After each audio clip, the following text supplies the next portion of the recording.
Good evening, Gearheads. Welcome to your Sunday night with Speed City. It's John Massengale. I'm in the studio in Austin, Texas, and I'm joined over Zoom by Mr. Bob Varsha, one of the most iconic voices in motorsports. Mr. Varsha, how are you, sir? I'm doing great, thanks. Now that I finally got on Zoom, I am a complete troglodyte when it comes to Zoom, but we managed to pull it off with the help of engineer Casey. Oh, great! There we go. Right, dial up. Now, We can hear you connecting, Bob. It's working there's perfectly. there's there's something I understand. That's a familiar Anyway, I'm sound. excited. I'm excited to talk to our guest tonight. I think it's really cool. Well, I'm excited too. We got a bunch to talk about. We're going to talk all about the IndyCar race today. It was quite the chaotic race today in Monterey at Laguna Seca.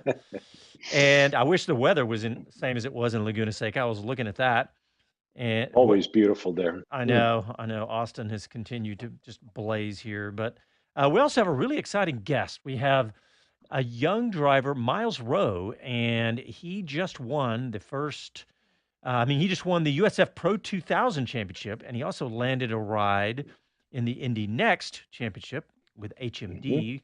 Very cool. And he's the first African American to win an open wheel championship in the United States. So, very excited to have him on the show. And also, we're going to talk some Formula One. There's lots of Formula One little burbling stories we want to talk about. Ain't that the truth? Yep, and nonstop, right? And we also have another guest that we caught up. We recorded, Jonathan and I recorded a little segment we did with Andrew Craig, and he's consultant for the World Endurance Championship, which of course was in Fiji last night.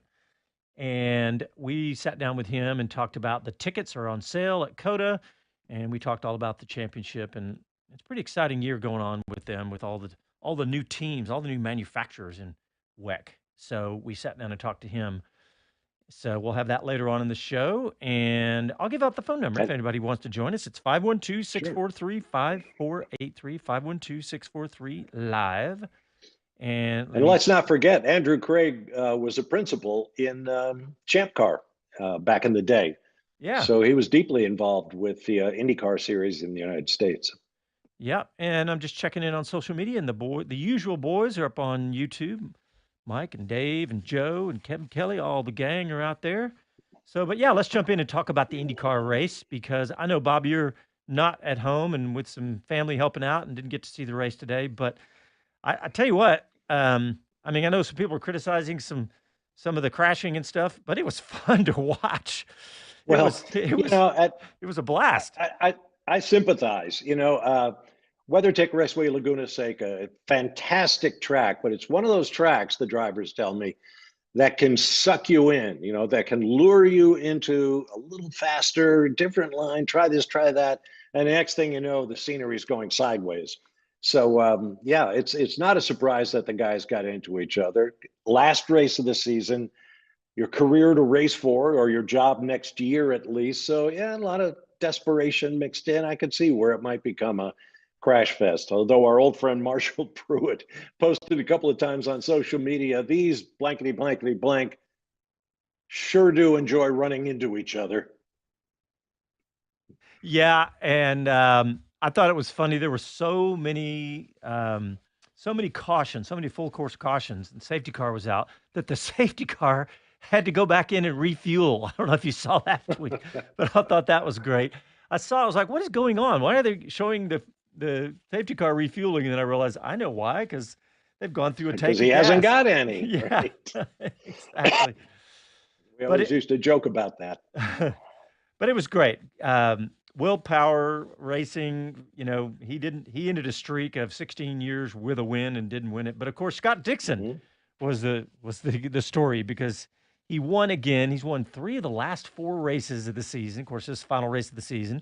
56 career wins and 19 straight seasons with a win for Scott Dixon. I tweeted out just what a legend, right? Amazing. Oh, he's just amazing. And I'm close with Dario Franchitti, who works for Chip as sort of a liaison with his drivers. Dario has boundless um, admiration for Scott Dixon, who's been doing this for so long and at such a high level. Just when this winning streak started, when he had won 1 or 2 races after going a full season without. I thought, at time's running out on the old Kiwi. He's not going to be able to get to AJ's record of, I think, 67 IndyCar victories. But now I'm not so sure. I think this today was number 56. So, another healthy season, he could be within shouting distance of old AJ, and things could really get interesting. Well, particularly the fact that he's racing at such a high level still. And Mm-hmm. and I know you didn't see the race, but he started off tough at the very beginning of the race. There was mayhem, as Jonathan would say, and there was cars Mm-hmm. off track everywhere, and he was caught up in the middle of that. In fact, he got a penalty. So, and Mm-hmm. he already had a penalty and didn't start where he qualified. So, I think he may have even had another one. It was not an easy path to win this race for sure. It was an aggressive day, no question. And look what Chip Ganassi Racing came up with. Yet another kudo, first and second in the championship and the rookie of the year. Not done before, to my knowledge. So, Yeah. kudos to Chip and his crew. They just go from strength to strength. It's amazing. Well, I think that's what they said on TV too. It's never been done before. Mm-hmm. I lost count. I think it was 8 full course cautions, may have been 9, Yeah. but it was crazy. And there was some great stuff to watch though. Like one on lap 38, I saw Santino Ferrucci going about 150 miles an hour, coming over a hill, got bumped, and then was sliding left and right on the pavement. And then he hit the dirt sliding left and right and came back on track and saved it somehow, just magician like. It was McLaughlin. That's who it was. Hit him in the rear and got loose. I wrote that down too. Really? Yeah. Mm. And McLaughlin had another great race. Man, he's one of my favorites right now. Yeah. He's so fun to just listen to him, and I follow him on Twitter. He's hilarious on Twitter. Yeah. But Between McLaughlin and Shane Van Gisbergen, and I think we've got another down under boy coming up to race in NASCAR or IndyCar, one of the others. I mean, car owners are looking over the equator, over the horizon. These Antipodians, the Aussies and the Kiwis, really can get the job done, and yeah, good on them. yeah, Maybe they even come cheaper, which was the thought I was having there while I wasn't speaking. Are they cheaper? I don't know. Yeah, I don't But know, but Jonathan spends so much time there because he does the Total Racing Series, and he's right. follows them, and he was bringing up all the different drivers, including Liam Lawson, another.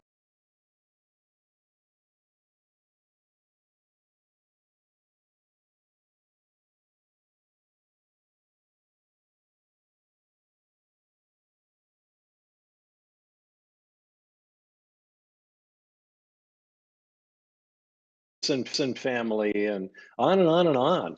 A lot of terrific Danes out there. Yeah, yeah, absolutely. And by the way, Jonathan is doing Trans Am up at Watkins Glen this weekend, so he's not with us. Mm-hmm. So that's where he is. But yeah, Justin Marks won that race. yep, that's right. I saw that. Mm-hmm. Saw that. I was watching Canapino. He was this young kid. He was started 19th, moved on.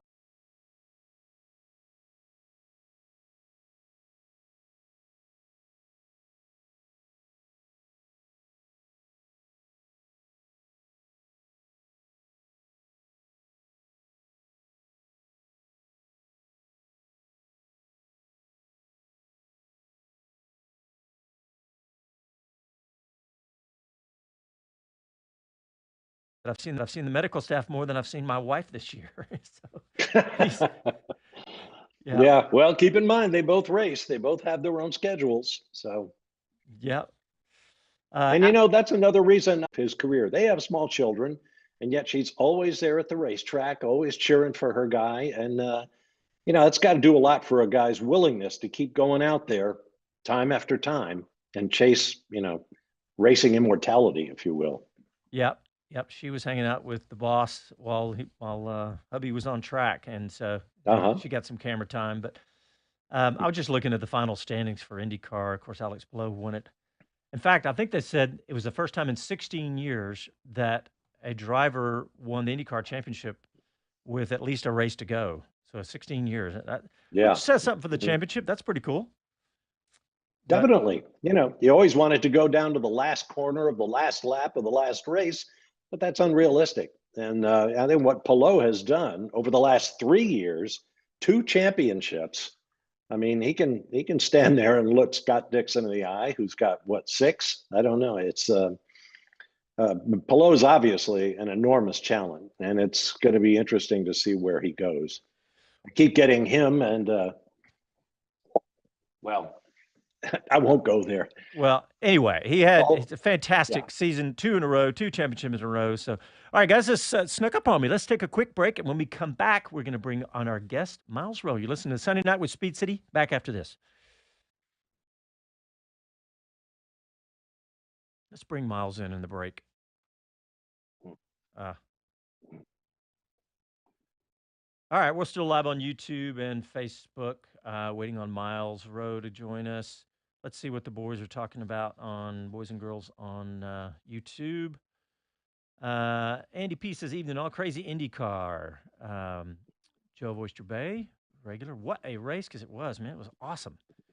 It's fun to watch. You couldn't look away or you missed something big. Very true. I was doing some actual business work for Speed City. I was typing up this huge document, and I had it turned down, and I kept turning it back up, and I got about half as much work done as I needed to.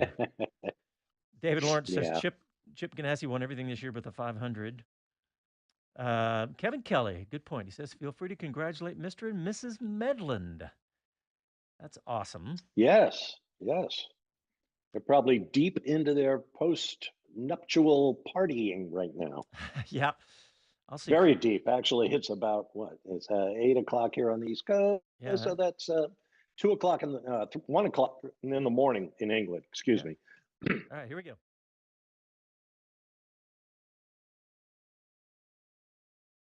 Hi guys, this is Pierre Gasly and you're listening to Speed City. Welcome back to the fastest hour in radio, Speed City.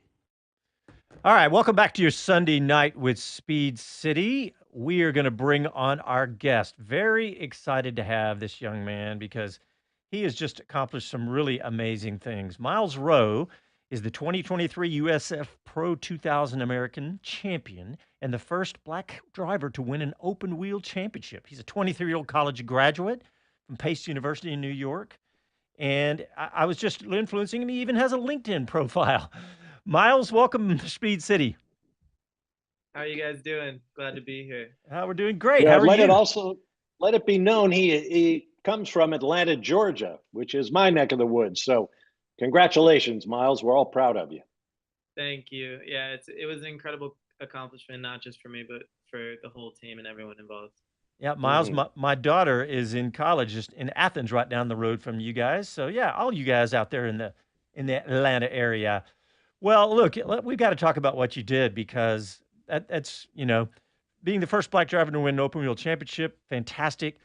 But just the accomplishment of winning this championship, and then immediately after that, you get the big scholarship for $600 and something thousand, and now you're up to Indy NXT. I mean, your career is on a rocket right now.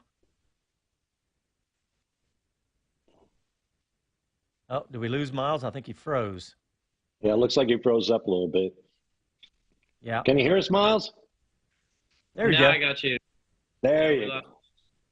I was just saying your career's on a rocket ship now with the Indy NXT up next for you. You got to be just excited about all this. Oh, I'm ecstatic, man. I mean, everyone keeps telling me that it's my kind of car, with given the bigger tires, the extra downforce. So it's something to look forward to for sure for me. I'm going to HMD, as we all know now. And yeah, I'm just thrilled to work with them because they have a lot of drivers on their team. So they'll be offering me lots of data. I think it'll accelerate my learning curve a lot more than other teams will. So yeah, some people kind of look at it as a negative, not getting enough priority time. But every driver there has their own engineer. So I met my engineer yesterday and we just clicked like that. So I feel really confident and I'm just really excited to get started. Well, let's address that elephant in the room. Being the first black driver to win the race and then to win the championship, there's only one first timer, and that is you. So you automatically become a symbol. How do you feel about the potential exposure of being the guy that everybody looks at, the guy who sometimes is expected to speak up on certain issues. We wish it weren't that way in the society we all live in, but how do you feel about speaking out and being the leader? Yeah, I mean, I'm very grateful to be, as you said, that leader in North Hmm. America. Um, I had to stop myself. I was going to say I'm very blessed for it, but maybe 20 years ago would have been, cool. 10 years ago, sort of a thing. It's kind of late, and it's not sad, but it's a little disappointing for George Floyd to be sort of one of the catalysts to start the race for equality and change, started by the Hmm. Speedway and Roger Penske. But all in all, everything has its own beginning, and I'm just thrilled that it's finally, motorsports is finally bringing in diverse communities and female drivers and such, and not just drivers, but just people in all occupations, from the mechanics to the engineers, to all the people at the shops, catering, all everything, truck Hmm. drivers. So I'm I'm very grateful to be that leader. Um, I didn't quite expect it, honestly, especially with my 4 year uh, break from 2017 to 2021 without driving. I thought, maybe someone would come in and show up. Uh, so yeah, I mean, there was a lot. Like I said, there was a lot of time for this to happen. But I am grateful that I was born in a time where it was right for me. Yeah, let's talk about the Race for Equality and Change initiative formed by Roger Penske and Indy Motor Speedway. Um, Talk about what their goals are and how that all works. Yeah, so essentially, the Race for Equality and Change, it takes on hiring and basically implementing new people into the motorsports industries.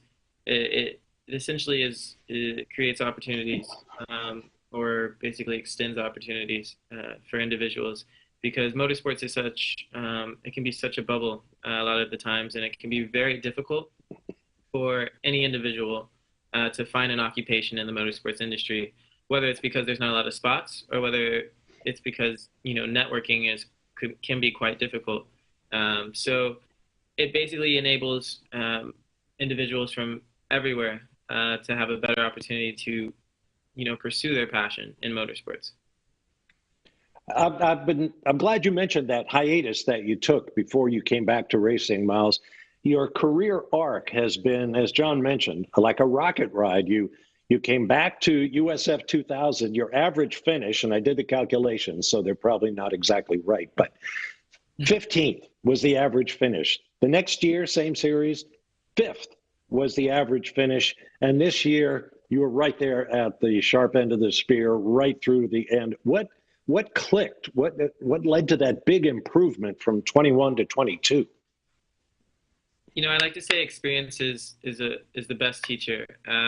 It gives you the exam first, and then teaches Hmm. you the lesson, essentially. And so in 2021, I had 4 years out of the seat. They still chose me because I came in and I dusted the rust off like there was none there. Uh, but I still needed more experience. I mean, even before my 4 years, I never did a complete season in national go-kart racing. The only complete season I did was local go-karting, at my indoor go-karting track. So it was also my very first season in very competitive motorsport.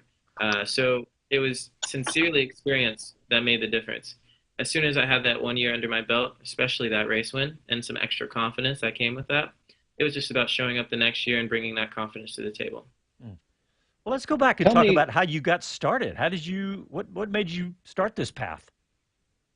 Yeah, so it goes a long way back to when I was about 4 years old. My dad and we used to play golf all the time. I used to go to golf camps, everything. I was really into it, and I was like the little Tiger Woods, man. And so we were watching a tournament when I was like 4 or 5, and the commercials came on, and my dad changed it, as he always did back then, because just you want to find something else to occupy us.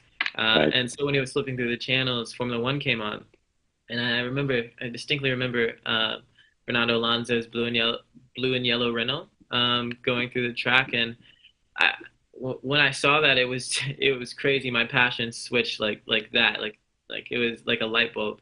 Um, So after that moment, it was all about cars and all about speed.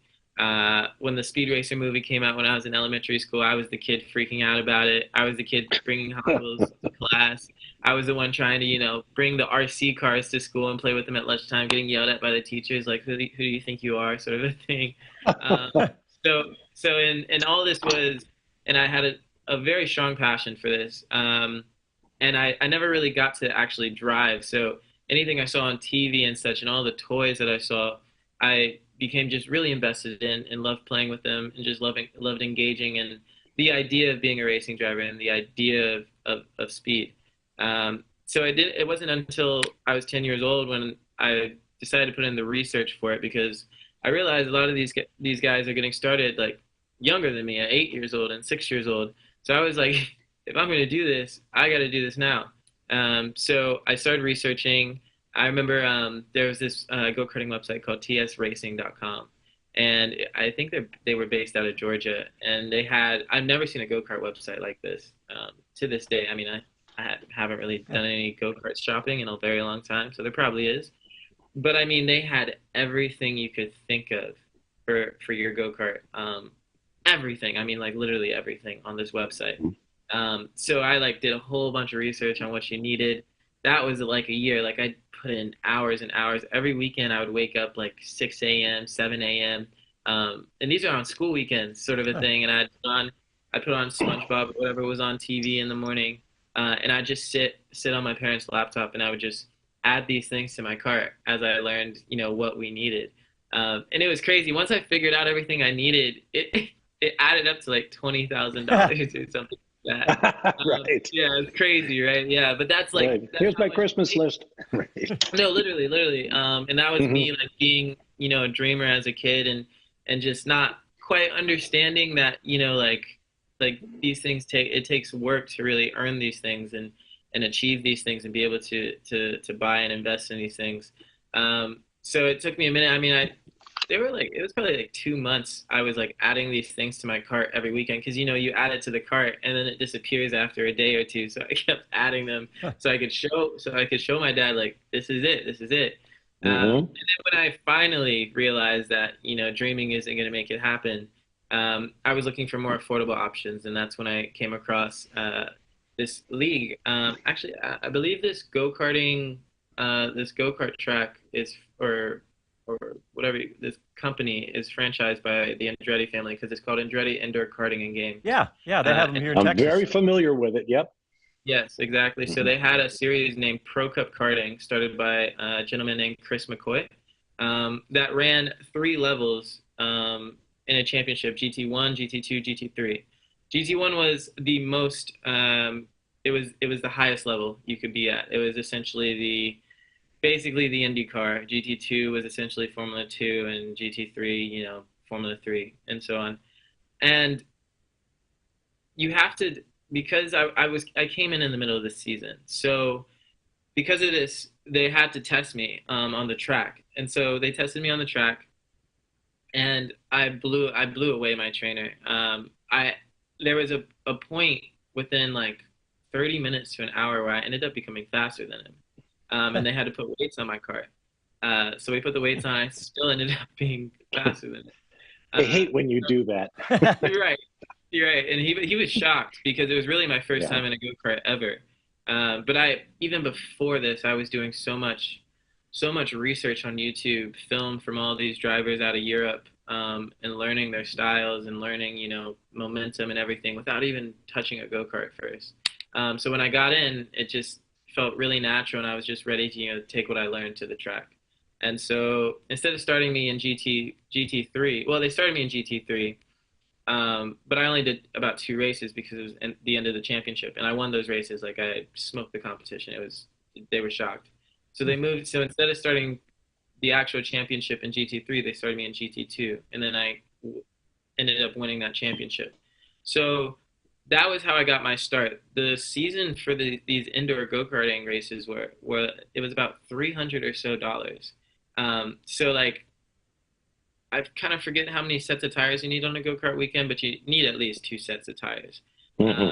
And so two sets of tires are about, if I'm not mistaken, $800. At least they were at the time. They could be more expensive now. I don't know. But so for less than two sets of tires, or even maybe less than a set of tires, you could run a full season of go-karts.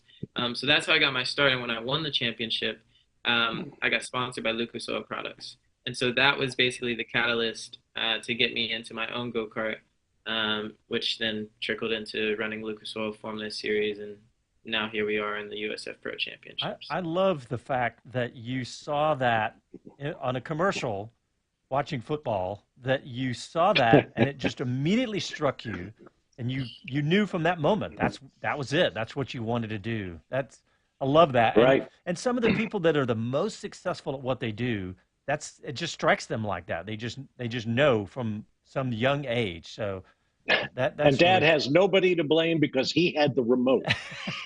Right.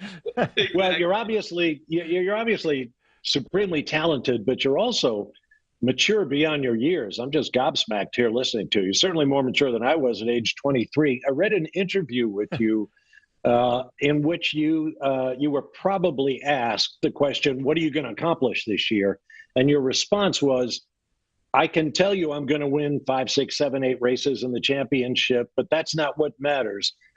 The goal in life is progression," which I thought was incredibly mature, especially for a racing driver.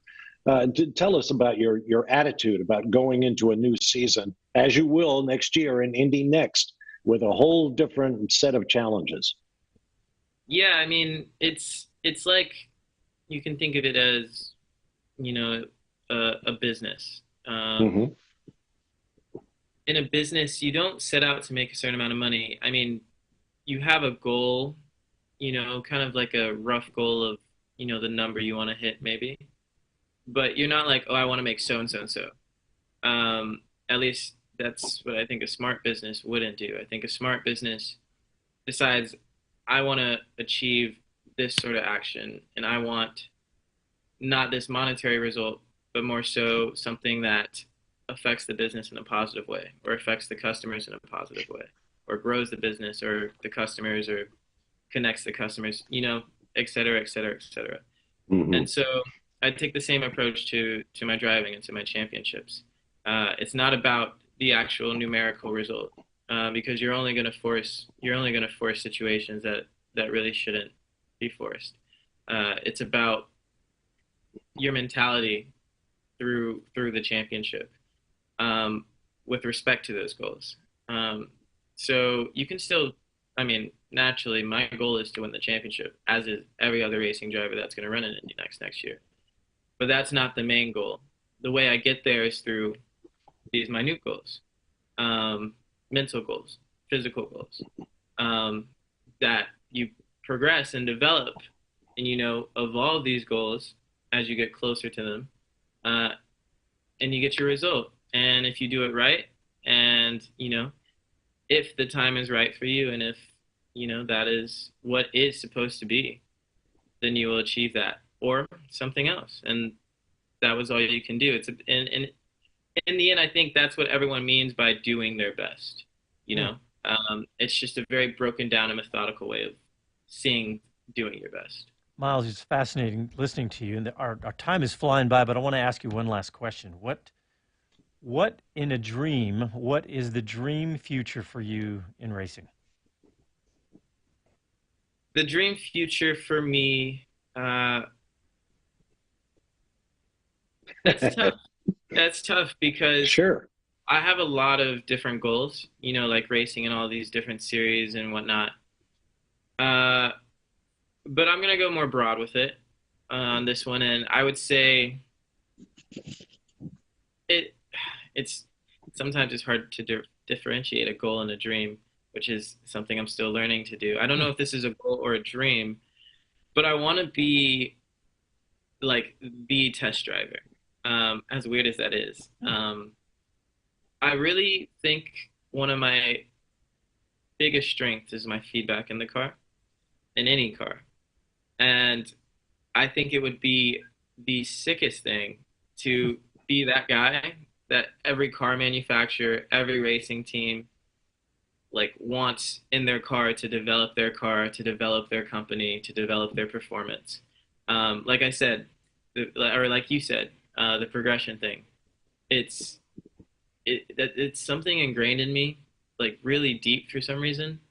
And yeah, it just thrills me to think that I could have a chance of being that guy, the guy, the best guy to progress a car manufacturer or a racing team. I And have that's, asked I have yeah, asked that question hundreds of drivers in the last 12 years, and no one has answered it with that much thought or with that a specific answer. Most of the times it's just, I want to be a Formula One champion or I want to be an IndyCar champion. But I love the way Right. that you are thinking so clear-headed and logical about your future. That's fantastic. Well, Myles Can I Rowe, sneak another one in, John, or are we done? yeah, we got time for a quick one. Okay, just a quick question. Give us 30 seconds, Miles, on the impact of willpower on your season. Yeah, so we met in go-karts at the GoPro Motorplex, now Trackhouse Motorplex, on the track. We didn't meet in person first. He was just messing around with me. He let me pass him. I was passing him back, and that was our first interaction. And then obviously we talked after the track. And so after that, he's played a pivotal role in me getting back into racing after my 4-year break. He's been a mentor to me, very pivotal to my mentality, and how I control my emotions and control actions on and off the track. He's created a great support system for me, a support system where I have no issue with trust in my people, in my closest people, my family and my friends. And yeah, I wouldn't be here without him.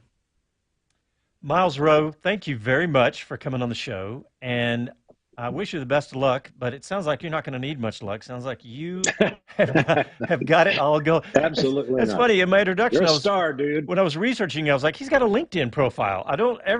Hardly anybody at 23 does, but much less race drivers.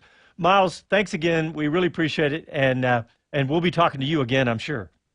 And we'll be watching. Oh yeah, we will. It's a pleasure, guys. Thank you. Thanks a lot. Cheers. All right, guys, let's get a quick break in. When we come back, we'll talk some Formula One. You're listening to Sunday Night with Speed City. Back after this.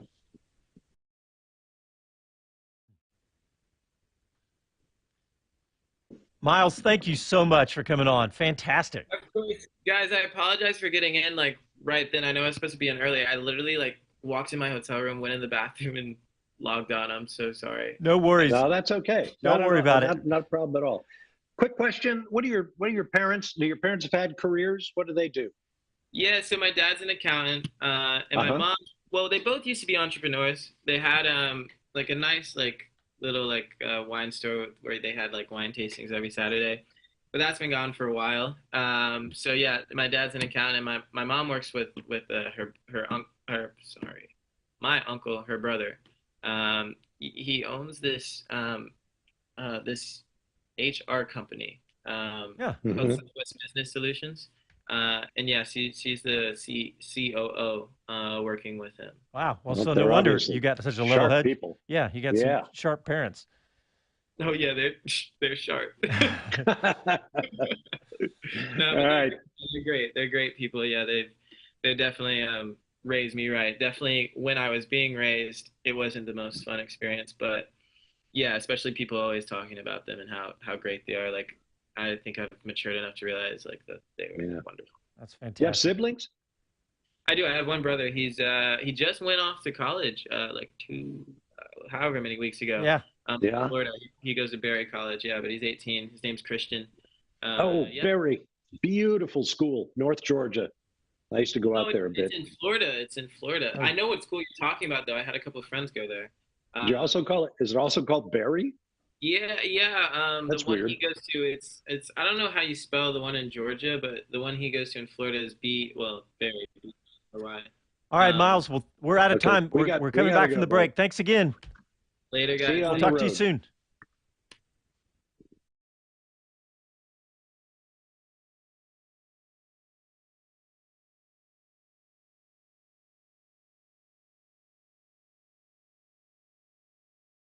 Hi, this is Karun Chandok, and you're listening to Speed City. Welcome back to the fastest hour in radio, Speed City. All right, welcome back to Speed City. Sunday night with Speed City, and I want to talk some Formula One, Bob, because there's been some big stories. Can Since I first interject? We just heard from Karun Shandok. Did you see the video of his incident on the members' Yes, weekend at Goodwood? yes, Racing a priceless Ferrari 250 GTO, comes through a turn late in the race. The whole rear end of the thing blows up, huge fire. He pulls it off the track. Luckily escaped without injury, but it was pretty spectacular. He jumped out of that car. I saw it live, actually. I was doing some show prep on Saturday and had it on and saw that live. Man, that car exploded. I mean, it must have been. It did. It looked like. I mean, it looked like fuel. I don't think it was oil because it exploded.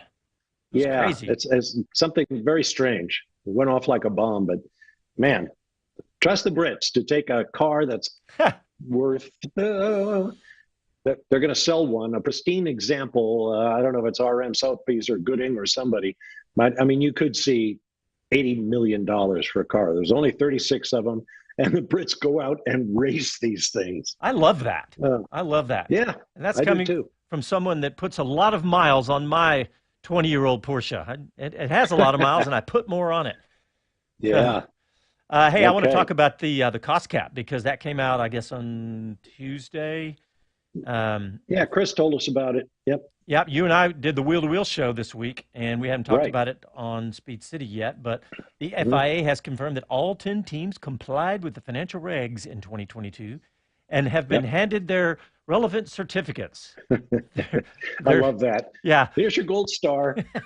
Yeah, I picture it's a sheet with a little gold star in the corner. Yep.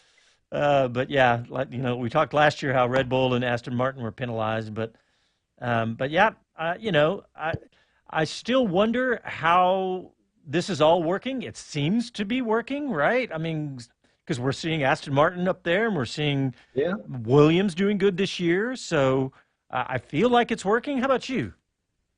Well, yeah, I think it is. I think it's important, at least if we're talking about the cost cap here.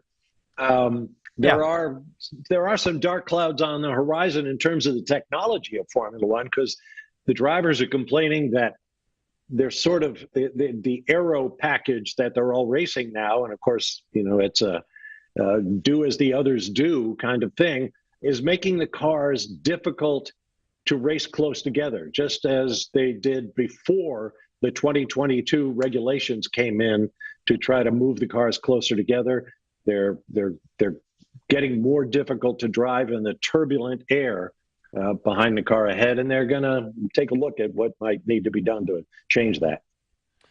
Yeah, and I'm just going to, you know, I'm anxious to see all the technology and how they deal with that, but, you know, I guess power unit probably more than anything. But, hey, a couple other F1 stories I want to get in here. Ricardo, you saw that he is expected to miss Singapore and Japan, which is exactly, I think, what we said live when we first heard about this injury. I was thinking, you know, I don't know. They were saying he might come back for, you know, miss only one race. I was like, how is that possible? You broke a bone. I mean, and, you know, it's the big bone in his hand. So, but he did an announcement. I think he posted it up on Instagram, showed a big scar on his hand. And nasty scar, you know, in this day and age when they can do, you know, remove your appendix with a slit about this big. Yeah.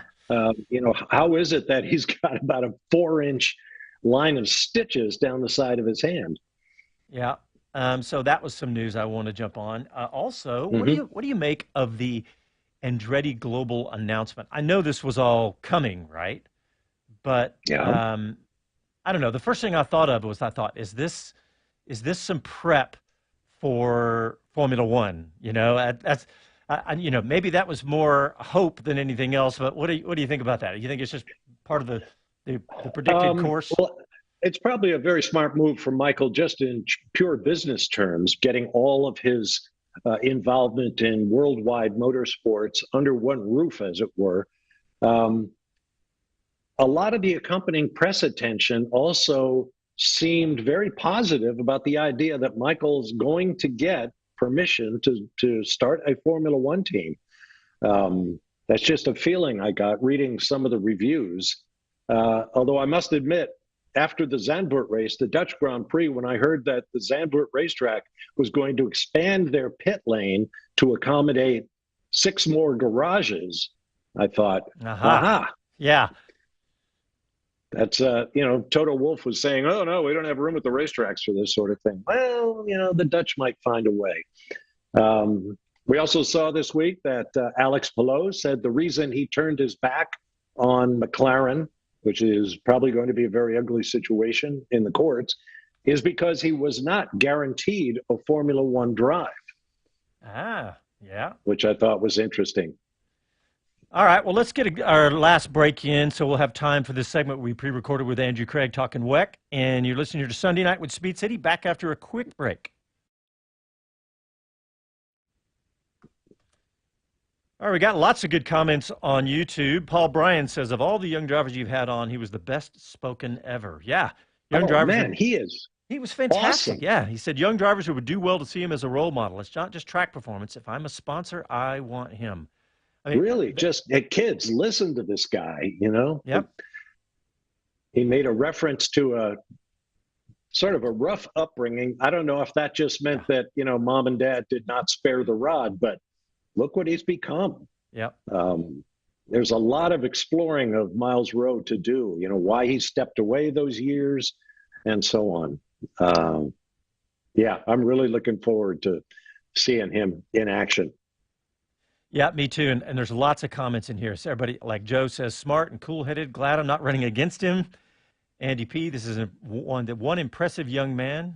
You're right, David, better watch out, because David said Indy NXT better watch out. He's clearly talented. Yeah. Lots of good comments. All right, here we go.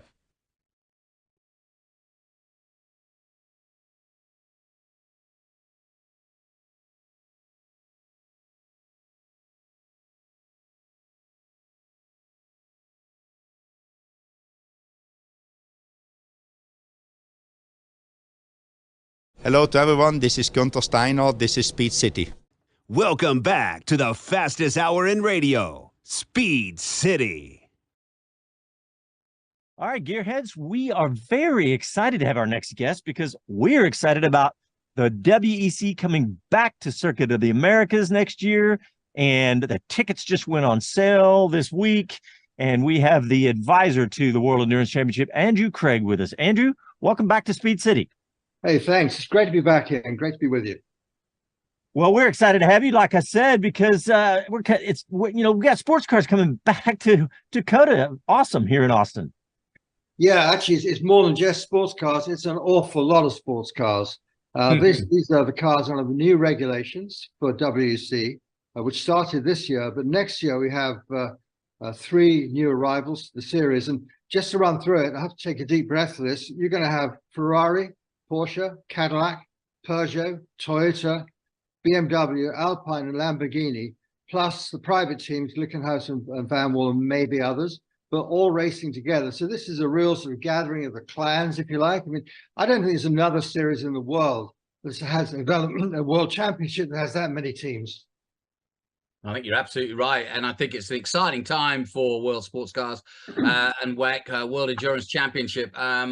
I don't think there's ever been a stronger both manufacturer and driver lineup in over the years. I mean, we've had that sort of Toyota dominance, the Audi dominance, and now it's not as easy to pinpoint. So it's exciting times for you guys.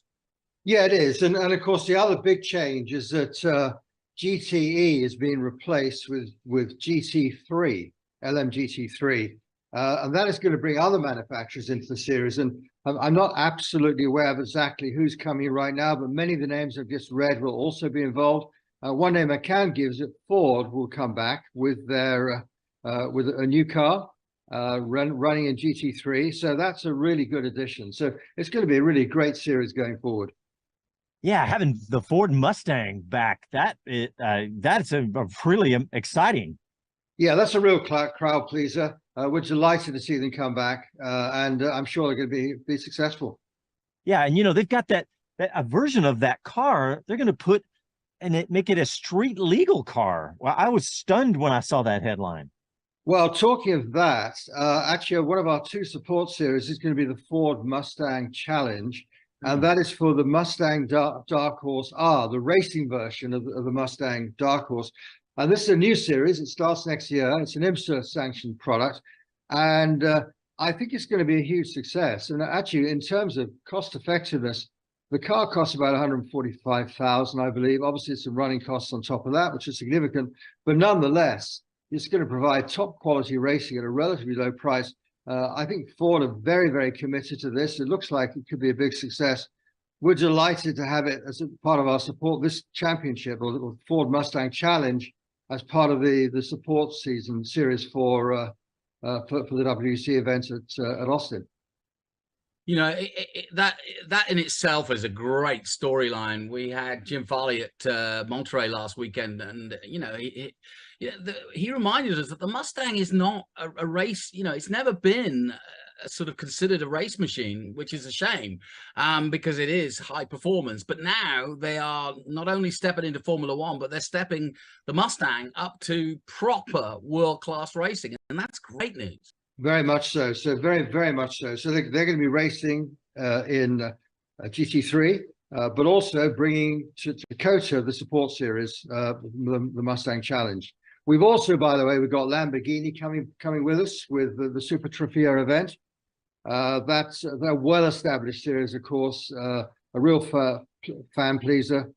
Great racing, well-established, big fields. So we're looking forward to having them as well. And there will be one more support series. We're working on that, not yet announced, but there will be another race as well. So we're going to provide a terrific weekend of racing for the fans on Memorial Day, September the 1st next year. Brilliant. Yep. And sorry, I misspoke there. I misspoke. Labor Day weekend, September the 1st. I always get those two confused. Yeah. My apologies. Andrew, I hope you don't mind, but I don't know if I have to ask you or Mr. Fillon or whoever needs to sign off on this, but we'd like to borrow one of your drivers, please, to come and join us in the booth, and that is Mr. Ben Keating. Ben's great. He's terrific. He really is.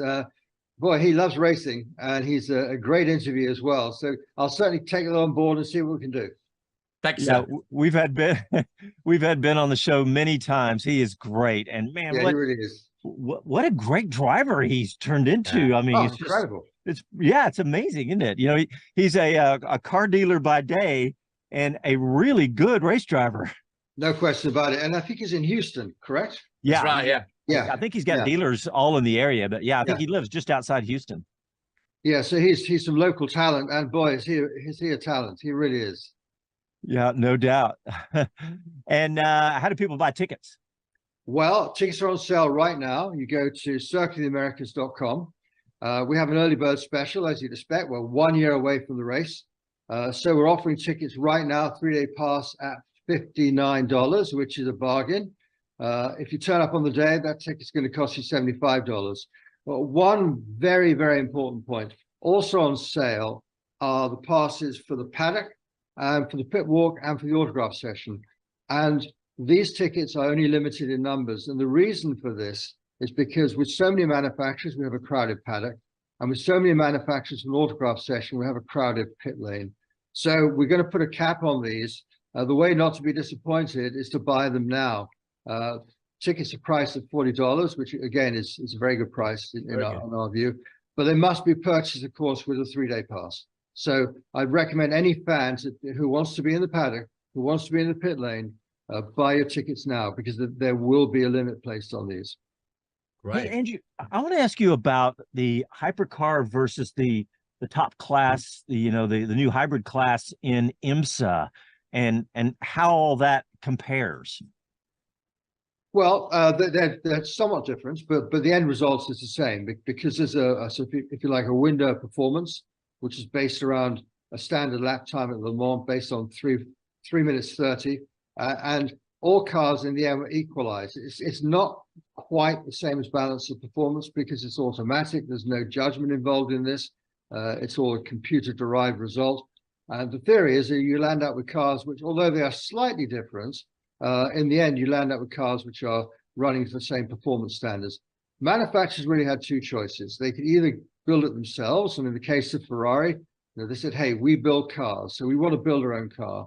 Or you can take one of 4 manufactured chassis and build your car around that with a standard hybrid system. And that's what other manufacturers have chosen to do. But the end result the end result is that all these cars are equally matched, and every car is capable of winning the race.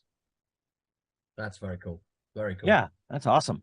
And you talk about Ferrari. How amazing is that for them to return to WEC? I mean, that's really one of the biggest stories of the last 12 months. It's amazing, isn't it?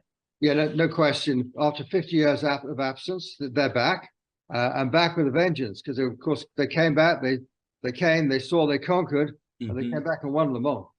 It's a phenomenal success to win that race after a 50-year absence. It was a great occasion. I had the pleasure of being there, and it's a great win, particularly when they're taking on a company like Toyota. I mean, fabulous experience, incredibly good race cars, know exactly what they're doing. So to beat Toyota at Le Mans was a remarkable achievement. Having said that, Toyota remains very strong, of course. So they won a lot of races this year. They won our last race at Monza. And they're a formidable competitor. But I'm here to tell you, as other manufacturers become more experienced in racing in WC, all these teams are potential winners. All of them are going to be competitive. And actually, if I can just say on that one, perhaps a proof point, Peugeot, frankly, have struggled a bit in the early races, but they came back and they were third at Monza about a month ago. So they're back. They've been hugely successful in the past. And I think you'll see that from the other manufacturers, that they're all getting up to speed, literally. And they all have the ability to win these races. And Andrew, I think we've got a good year to sort of get our heads around who, what, when, runners and riders. So I just want to remind people that, you're back in action next weekend at Fuji, but also MotorTrend TV and WEC, the official WEC app. If you want to tune in and start to understand the competition headed towards Labor Day next year. Yeah, that's absolutely right. And this, of course, is Toyota's home race. So you can be sure that they're going to try and win this one. But meanwhile, there are four other manufacturers who are equally anxious to win it. But you're right, it's MotorTrend TV and also the WC app. But you can find the race on both of those. Hey, I wanted to ask you about Cadillac too, because as you know, we do a lot of Formula One and Andretti and trying to team up with Cadillac to get into Formula One, and people asking, what's Cadillac's racing history? Well, they're very involved in sports car racing and in WEC. Yep, and they've been an important player for many years, actually, in the past and now more recently. This is certainly a team not to be discounted. They know what they're doing, and they're here to win, not to take part. Yeah. Well, man, this is going to be so exciting. And you talk about those passes where you can get in the paddock, and this is such a great event to do that, because you can get right down, and they're like I mentioned Formula One. You can't even it's nothing like that. It's much more intimate, and being able to get down in with those cars, it's a really special event to come to at COTA. It is. And one thing I should mention is there will be car corrals with so many manufacturers. You'd expect there to be car corrals. We're actually working that program out right now with the manufacturers. I think most of the manufacturers will offer a car corral experience to their customers. I think that's probably going to be a very special experience. It's more than a parking lot. I think there'll be opportunities to engage with people from the various manufacturers. We're working that program out right now. We will be launching that in the coming months. So that's something to keep in mind. Also, I should just mention that we have the Le Mans Spirit Club, which is an opportunity, I guess, to the next best thing to being in Paris for the weekend. The WC is a French-run series, as I think most people know. It's the Le Mans Spirit Club offers a weekend of French hospitality. You'll be rubbing shoulders with team and sponsor guests, plus WC and FIA officials and leadership. Again, there's limited capacity, but if you go to circusamerica.com right now, you can register. So when that comes on sale, your name will already be on the list. But that's a great experience. Overlooks the track, good food, good wine, good company. It's a very enjoyable way to spend a race weekend.